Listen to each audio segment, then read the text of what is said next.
Penyanyi Syahrini baru-baru ini mengaku kagum dengan sosok anak kecil yang jago masak. Tak lain, ia adalah anak dari kerabat istri Reino Barak itu yang bernama Nairo Nagata berusia 12 tahun.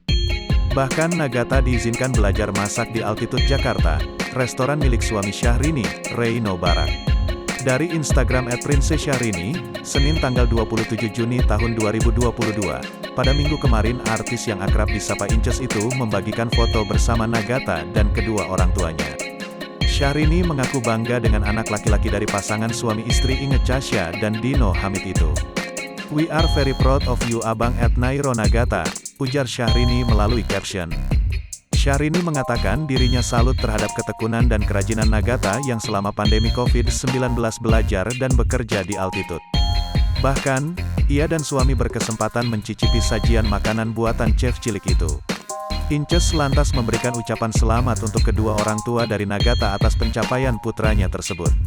Inge Chasya dan Dino Hamid lantas mengucapkan terima kasihnya kembali atas pertolongan Reino Barak dan Syahrini.